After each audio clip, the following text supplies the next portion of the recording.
I use Cubase VST on a Macintosh.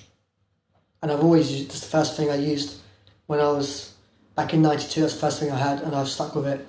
Not the same program, obviously I've upgraded it, but that's what I've ever used since then.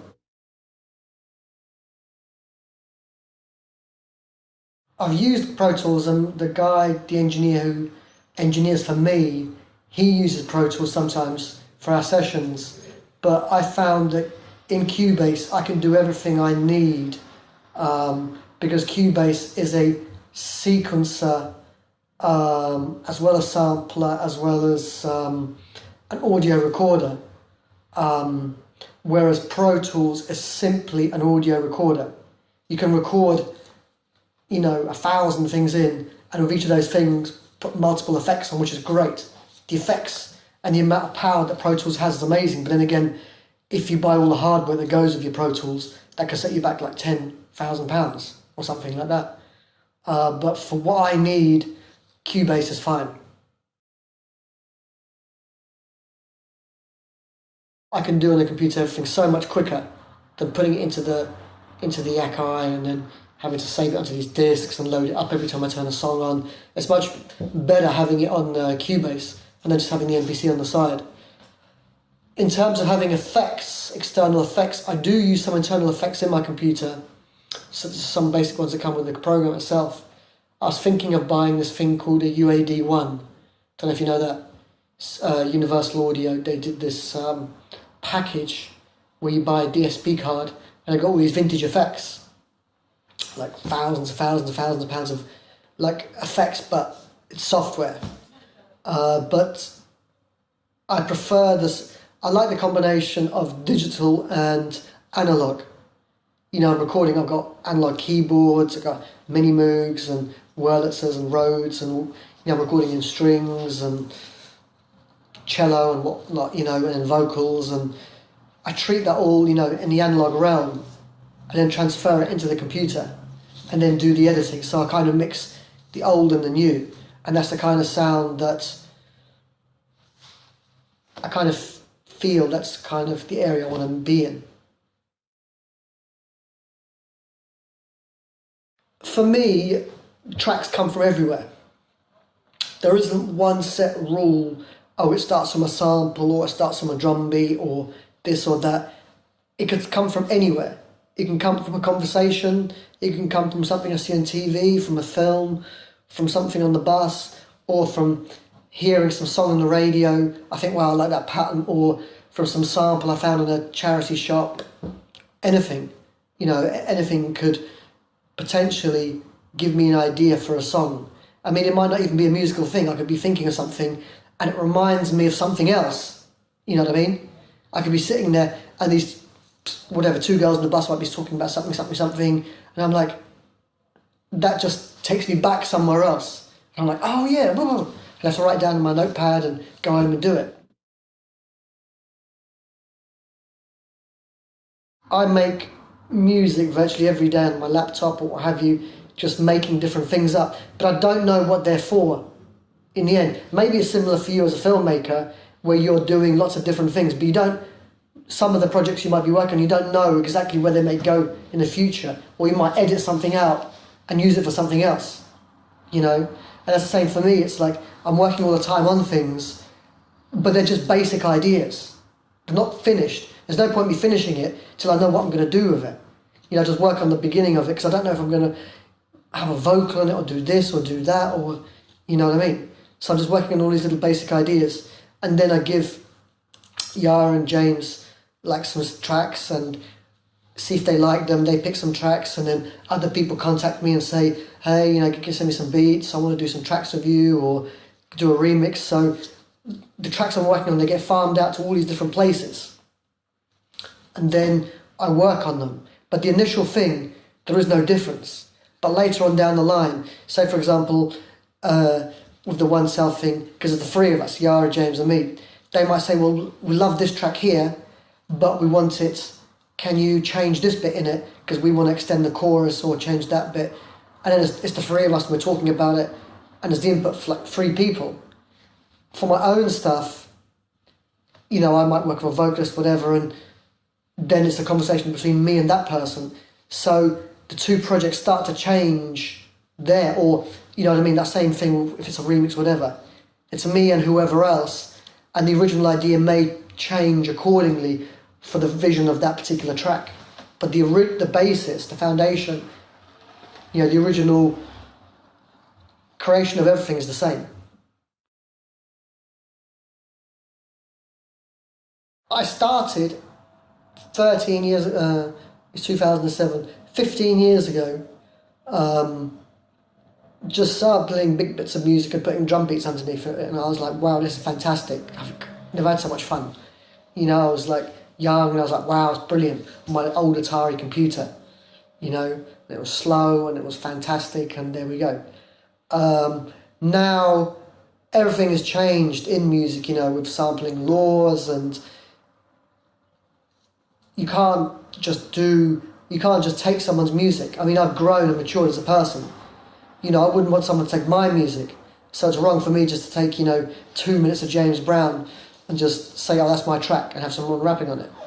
You know, I think from a legal and moral standpoint, I don't want to do that.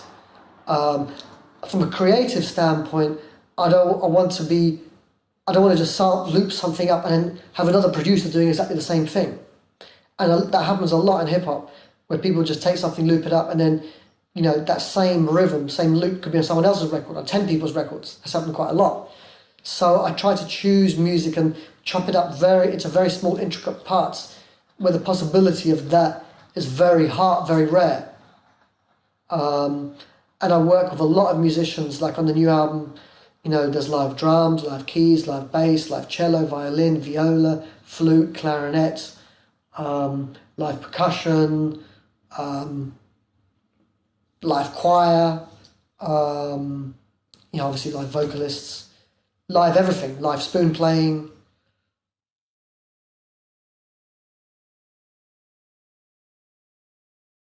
Nowadays, since the birth of MySpace, there you can find everyone. It's like incredible, because I remember, you know, 8 years ago trying to find people, and it was impossible, you know, to locate singers and people you want to collaborate. Well, I wanted to collaborate with, you know, and you might be lucky if you end up with a manager or something, they never get back to you, and this, that, and the other, and relying on the record label doing it for you was really hard. And MySpace has just broken down the barrier. You know, artists can really speak to each other, and I think as a forum, as a platform, MySpace has been incredible. You know, we're here now because of that. We're doing this interview, and I've met so many different artists and vocalists and video directors. Two of the video directors three of the video directors have directed videos for the new Vadim album. I've met on MySpace. You know, doing interviews and meeting promoters and getting shows. It's brought people together. Of course, there's like, you know, you get spam mail and, you know, who's spying on, you know, who's spying on your comments page, you know, install this and buy Viagra or whatever, you know, you have the usual spam, but you get that with anything. But when you know, as a platform, I've been able to contact a lot of people. I've been working on it, I don't know, it's quite hard to say, okay, this is the start date I started working on it, and this is the end date. Because some of the tracks on the album, some of the original ideas to the tracks, some of the tracks on the album, I may have started as far back as 2000, 7 years ago, and they've sat there in the studio, and I never developed the idea, you know, enough, but then I worked on it, came back to it, and I was like, I find something like, wow, I did this ages ago, I never used it, wow, I'll work on it again and again, and other tracks I made close to the deadline of delivering the album. But you know, some of the tracks I made at the time, I was doing the One Self album, which came out in 2005. But I mean, I guess on and off I was working on it for a couple of years.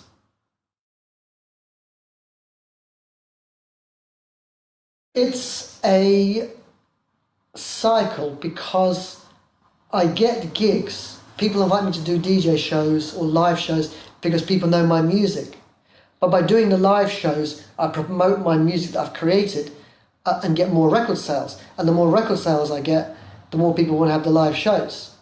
So they go very hand in hand. But also the importance of doing live shows and DJing is you can test music out in a club format without anybody really knowing that you're testing them, to see the reaction of people, to think, okay, that bit worked, that bit didn't really work, have I got it right, have I got it wrong, and go like that. It's like a real trial and error thing, which I can do for free.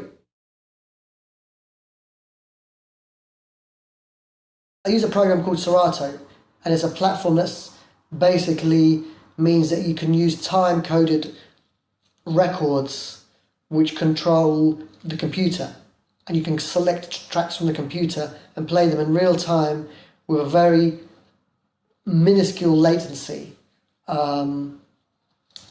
as if they were normal music records.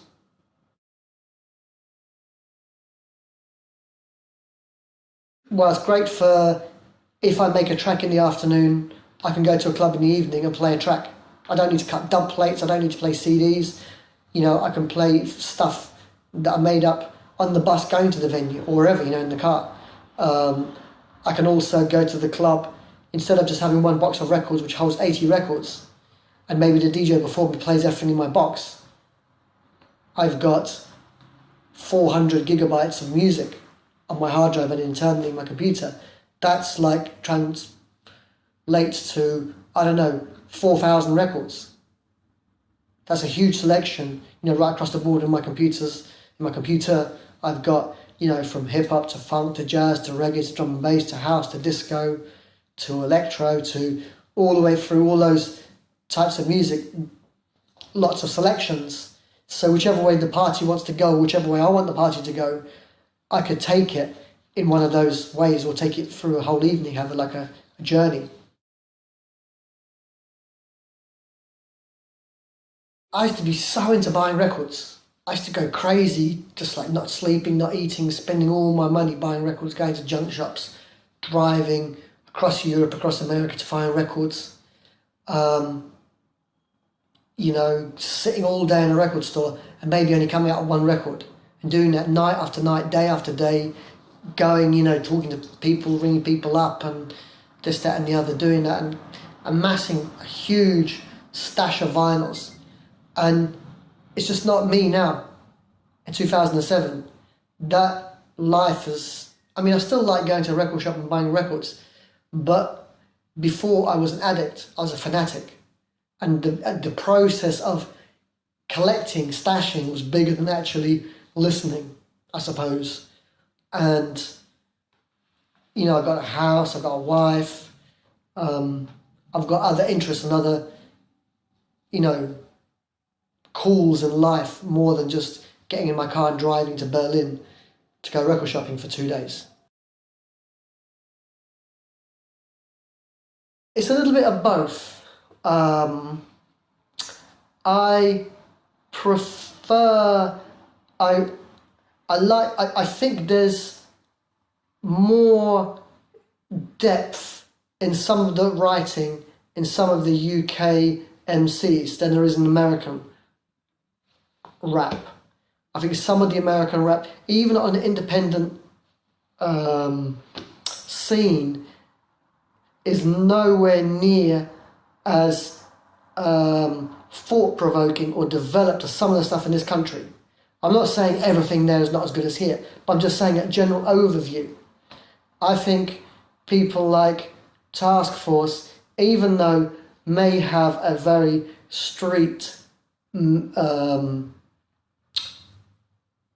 have a street look about them, about their music, write about very deep and very interesting things that you wouldn't really think about people like that to be rapping about, like things like butterflies.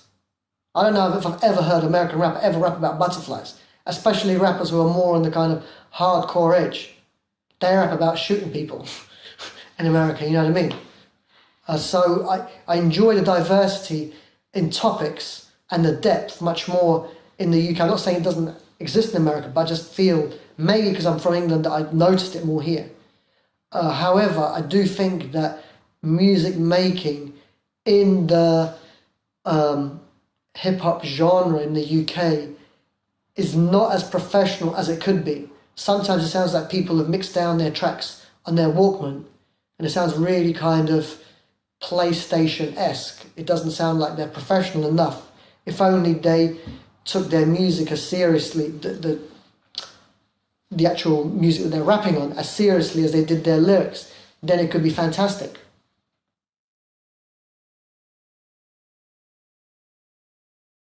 As a producer, I like a guy in Spain called DJ Griffey.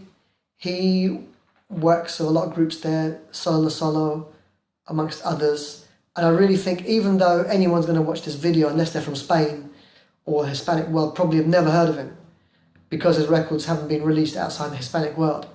But he's incredible. He's, amazing right now. I mean, of course, I love people like JD, and everyone's talking about him, and because he died, and the big impact he's made on music. And he has made a big impact on music, very big impact. But unfortunately, for most of the people who are talking about him now, they had no knowledge or interest of when he was at his most creative. And I think that was, in the mid to late 90s and the early 2000s. Unfortunately he's passed, but yeah, he's an influence. I like people, I think Neptune's to a certain extent, Dr. Dre, Timbaland. I like Ronnie Size. Well, I liked what he did on his first album. I liked Ed Rush and Optical. I mean, we're talking about Carl Craig, and the guy's not... I don't make techno, but I appreciate what he does, and I listen to his stuff. I can listen to all kinds of things. I try and take the good parts out of it. I love The Roots. I love Prince. I love James Brown, Al Green, all kinds of things.